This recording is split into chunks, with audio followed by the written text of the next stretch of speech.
आज हम जानेंगे कि कारक क्या है, उसके भेद कितने हैं, उनकी विभक्तियाँ कितनी हैं और वाक्य में कारक की क्या महत्ता है।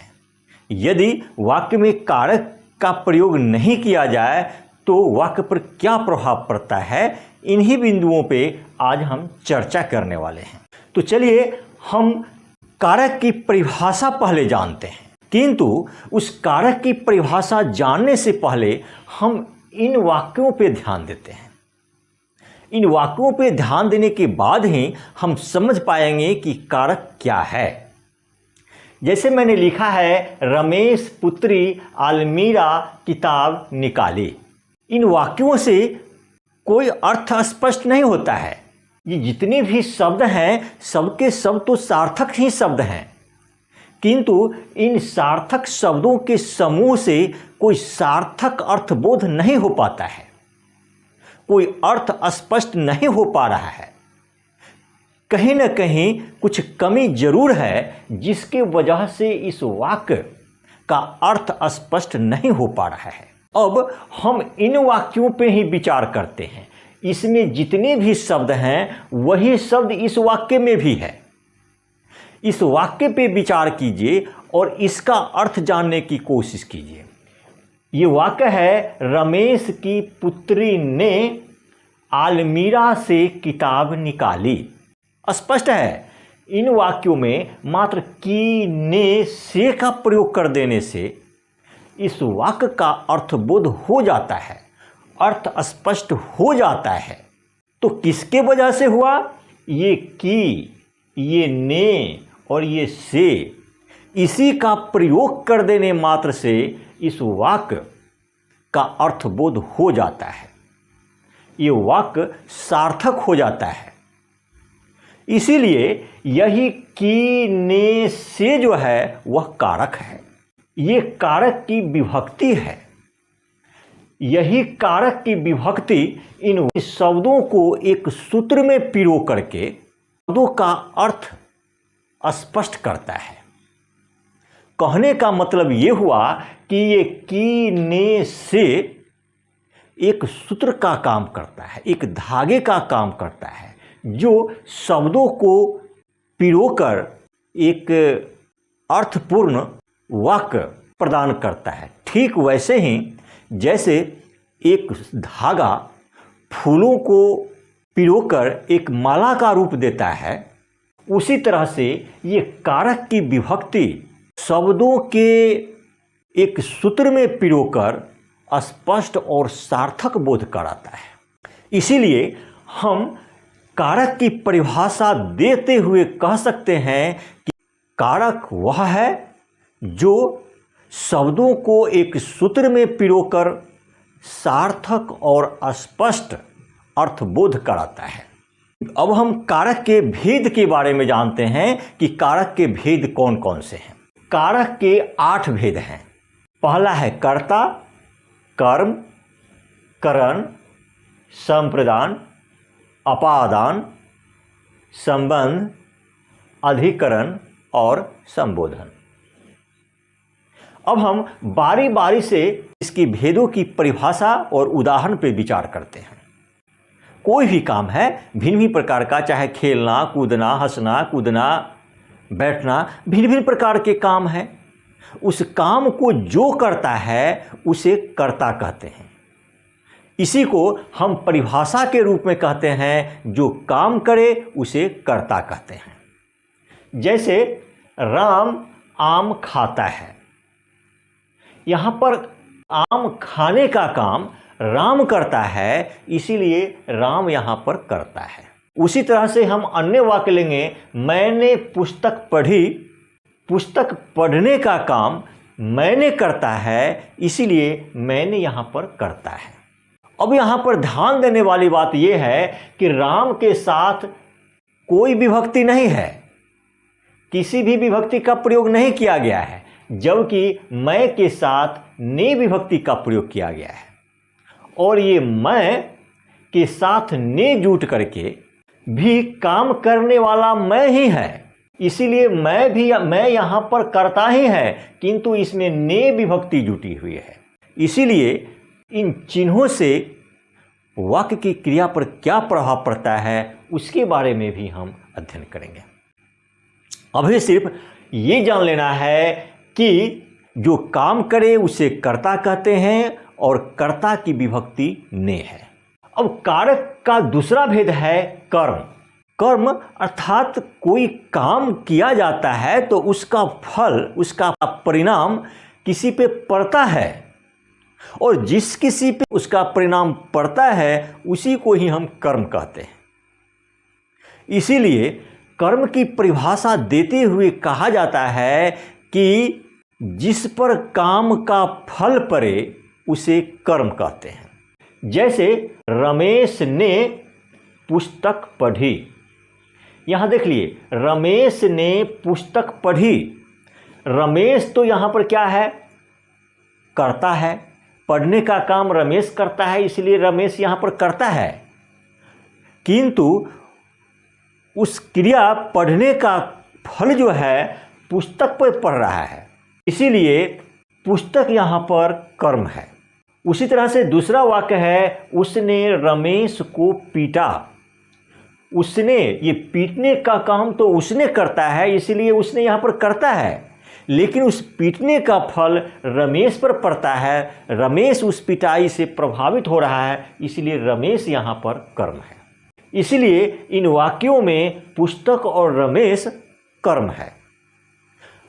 यहाँ पर देखिए कि कर्म रमेश के साथ यहाँ पर को विभक्ति जोड़ी गई है, इसीलिए कर्म की विभक्ति को है।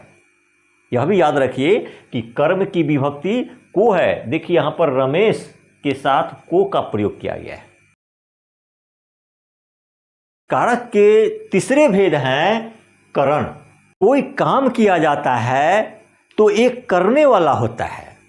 किसी भी काम करने के लिए किसी साधन की जरूरत होती है। उस साधन के द्वारा ही कोई काम किया जाता है, और जिस साधन के द्वारा कोई काम किया जाता है उसी को ही करण कारक कहते हैं। इसीलिए करण कारक की परिभाषा दी जाती है जिससे या जिसके द्वारा काम किया जाए उसे करण कारक कहते हैं। जैसे मैं कलम से लिखता हूँ। लिखने वाला मैं तो कर्ता यहाँ पर हुआ, लेकिन लिखने का साधन क्या है? वह कलम है। कलम के द्वारा ही लिखा जाता है, कलम से ही लिखा जाता है, इसीलिए यहाँ पर कलम जो है करण कारक है, और इसमें से विभक्ति लगाई गई है, इसीलिए करण कारक की विभक्ति से होती है। दूसरा वाक्य है, तुम कुल्हाड़ी से लकड़ी फाड़ते हो। लकड़ी फाड़ने का काम तुम करता है, इसलिए तुम तो यहाँ पर करता है, लेकिन ये तुम किसी साधन द्वारा लकड़ी को फाड़ता है, कुल्हाड़ी के द्वारा लकड़ी को फाड़ता है, इसीलिए कुल्हाड़ी यहाँ पर करण कारक है। और इसमें ये से विभक्ति जोड़ी गई है, अर्थात ये से करण कारक की विभक्ति है। कारक के चौथे भेद हैं संप्रदान। कहने का मतलब ये हुआ कि कोई भी काम कोई व्यक्ति करता है तो उस काम को करने का कोई न कोई उद्देश्य होता है। किसी उद्देश्य के लिए ही या किसी व्यक्ति के लिए ही कोई काम किया जाता है। इसीलिए संप्रदान की परिभाषा देते हुए कह सकते हैं कि जिसके लिए काम किया जाए उसे संप्रदान कारक कहते हैं। जैसे राम ने सीता के लिए रावण को मारा। रावण को मारने का काम राम ने किया, इसलिए राम तो करता है, किंतु राम ने रावण को मारा किसी उद्देश्य के लिए ही, किसी उद्देश्य की पूर्ति के लिए ही। वो उद्देश्य क्या है? सीता के लिए। सीता के लिए ही राम ने रावण को मारा, इसीलिए ये सीता जो है यहाँ पर संप्रदान कारक है। और इस सीता के साथ के लिए विभक्ति का प्रयोग किया गया है, इसीलिए संप्रदान कारक की विभक्ति है के लिए। उसी तरह से अन्य वाक्य है, उसने मेरे लिए किताब खरीदी। उसने यहाँ पर करता है, किताब खरीदने का काम उसने किया है, इसीलिए कर्ता जो है उसने हुआ, किंतु वह किताब किसी के लिए खरीदा है, किसी उद्देश्य के लिए खरीदा है, किसी व्यक्ति के लिए खरीदा है। वह किसके लिए खरीदा है? तो मेरे लिए। इसीलिए यहाँ पर मेरे जो है, मैं से बना है मेरे, ये मेरे जो है यहाँ पर संप्रदान कारक है, और इसमें के लिए, ये ए कार जो है लिए, के लिए जो है इसकी विभक्ति। कारक के पांचवें भेद हैं अपादान। कोई भी क्रिया होती है, कुछ ऐसी भी क्रिया है जिसमें किसी व्यक्ति को या वस्तु को अलग होना पड़ता है, अपाद होना पड़ता है, यानी गिरना पड़ता है, यानी अलग होना पड़ता है। तो किसी किसी क्रिया में जब कोई कर्ता या कोई वस्तु या कोई व्यक्ति किसी से अलग होता है या उसे अलग होने का बोध होता है, तो उसे ही हम अपादान कारक कहते हैं। इसीलिए अपादान कारक की परिभाषा दी जाती है, जिससे किसी व्यक्ति या वस्तु के अलग होने का बोध हो, उसे हम अपादान कारक कहते हैं। जैसे राम अयोध्या से चले, चलने का काम राम करते हैं, इसलिए राम तो यहाँ पर करता है, किंतु अयोध्या से चले अर्थात अयोध्या से अलग हो रहे हैं। पहले अयोध्या में थे, अब वो अयोध्या से अलग हो रहे हैं, इसीलिए यहाँ पर अयोध्या जो है यह अपादान कारक है। और इसके साथ से, ये भी करण में भी से होता है, लेकिन वहाँ पर से का प्रयोग द्वारा से यानी साधन के रूप में किया गया था, लेकिन इस से यह बोध होता है कि यहाँ पर विलगाव होता है, यानी अलग होने का बोध होता है। इसीलिए अयोध्या जो है यहाँ पर अपादान कारक है, जिसमें से विभक्ति जो है अपादान कारक की विभक्ति है। अपादान कारक की विभक्ति भी से है और करण कारक की विभक्ति भी से है, किंतु इस दोनों में फर्क इतना ही है कि करण कारक से साधन का बोध होता है, यानी जिसके द्वारा काम किया जाता है, और अपादान के कारक की विभक्ति से है, इससे अलग होने का बोध होता है। दोनों में ये फर्क है, इसको याद रखिएगा। उसी तरह से पेड़ से पत्ता गिरा, ये गिरने का काम तो पत्ता करता है, इसीलिए पत्ता जो है सो यहाँ पर करता है, किंतु वह पेड़ से अलग हो रहा है, इसीलिए पेड़ यहाँ पर अपादान कारक है, और इसमें से विभक्ति लगाई गई है, अर्थात से अपादान कारक की विभक्ति है। कारक के छठे भेद हैं संबंध कारक। संबंध का मतलब है अपनापन या लगाव। वाक्य में कुछ ऐसे भी शब्द आते हैं जहाँ पे दो शब्द होते हैं और दो शब्द के बीच अपनापन या लगाव होता है। तो जहाँ पर दो शब्दों में अपनापन या लगाव का बोध हो, तो समझ लीजिए कि वह संबंध कारक है। इसीलिए संबंध कारक की परिभाषा देते हैं, जिससे किसी अन्य व्यक्ति या वस्तु के साथ संबंध, अपनापन या लगाव का बोध हो, तो उसे संबंध कारक कहते हैं। जैसे सोहन की बहन पढ़ रही है, यहाँ पर देखिए सोहन और बहन ये दोनों शब्द हैं, दोनों संज्ञाएं हैं, और इसके बीच में की है। ये की जो है सोहन और बहन के बीच एक संबंध बतलाता है, एक अपनापन बतला रहा है, इसीलिए की जो है संबंध कारक की विभक्ति है। उसी तरह से भीम का भाई जा रहा है, देखिए भीम यहाँ पर क्या है? संबंध है। भीम का कोई संबंधी अर्थात उसका भाई जा रहा है। भीम और भाई के बीच एक अपनापन का बोध कराने का काम ये का विभक्ति कर रही है, इसीलिए का जो है यहाँ पर संबंध कारक की विभक्ति है। इसीलिए याद रखें कि संबंध कारक की विभक्ति की है, का है, के, का की के, रा री रे, ये संबंध कारक की विभक्ति है। कारक के सातवें भेद है अधिकरण कारक। कोई भी व्यक्ति जब काम करता है तो उस काम को करने के लिए कोई ना कोई जगह होती है, इसीलिए कर्ता जहाँ पर काम करता है, जिस जगह पर काम करता है, उसी जगह को अधिकरण कारक कहते हैं। अर्थात अधिकरण कारक की परिभाषा देते हैं, जहाँ काम किया जाए उसे अधिकरण कारक कहते हैं। जैसे पेड़ पर चिड़िया है, चिड़िया यहाँ पर देखिए है मतलब चिड़िया के रहने का बोध हो रहा है। चिड़िया तो है लेकिन कहाँ पर है? पेड़ पर है। पेड़ कोई जगह है, वहाँ पर चिड़िया है, इसीलिए ये पेड़ जो है अधिकरण कारक हुआ। और इस पेड़ के साथ पर विभक्ति का प्रयोग किया गया है। वह बोध कराता है कि चिड़िया पेड़ पर है, कहीं अलग नहीं, पेड़ पर है, इसीलिए पेड़ यहाँ पर अधिकरण कारक है और अधिकरण कारक की विभक्ति पर है।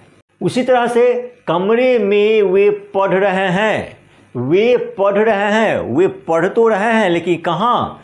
कमरे में। एक कमरा एक जगह है, वहाँ पर वे लोग पढ़ रहे हैं, वे पढ़ रहे हैं, इसीलिए कमरे जो है यहाँ पर अधिकरण कारक है। और इसमें में विभक्ति, ये में विभक्ति का प्रयोग किया गया है, इसीलिए अधिकरण कारक की विभक्ति में भी होती है। इस तरह हम कह सकते हैं कि अधिकरण कारक की विभक्ति में पर है। कारक के आठवें भेद है संबोधन कारक। कोई काम तो होता है, पुकारना, चिल्लाना या कुछ कहना भी एक क्रिया है। तो वाक्य में कभी कभी किसी किसी को पुकारना पड़ता है, किसी को चिल्लाना पड़ता है, किसी को कहना पड़ता है या संबोधित करना पड़ता है, तो उसे ही हम संबोधन कारक कहते हैं। इसीलिए संबोधन कारक की परिभाषा दी जाती है, जिससे पुकारने या चिल्लाने का बोध हो, से हम संबोधन कारक कहते हैं। जैसे हे कृष्ण मेरी रक्षा करो। अगर हम कृष्ण को पुकार रहे हैं तो उसके पहले हम हे का भी प्रयोग करते हैं, हे कृष्ण मेरी रक्षा करो, और उसके बाद ये विस्मयादि बोधक चिन्ह देते हैं। अर्थात जब पुकारते हैं तो कुछ आश्चर्य होता है, कुछ विस्मय होता है, इसीलिए इसमें विस्मयादि बोधक चिन्ह का प्रयोग करने की परंपरा है। यूँ कहें कि संबोधन कारक की विभक्ति नहीं होती है, उसके पहले हे, रे, अरे वगैरह संबोधन शब्द के प्रयोग किए जाते हैं। उसी तरह से अरे बहनों, यहाँ पर बहनों को, एक से अधिक बहनों को जब पुकारा जा रहा है, संबोधित किया जा रहा है, कहा जा रहा है, तो वहाँ पर हम अरि शब्द का प्रयोग किए। चूँकि बहन स्त्रीलिंग है इसीलिए अरि, और एक से अधिक बहन है इसीलिए वहनों। देखिए यहाँ पर इसमें अनुस्वार का प्रयोग नहीं किया गया है।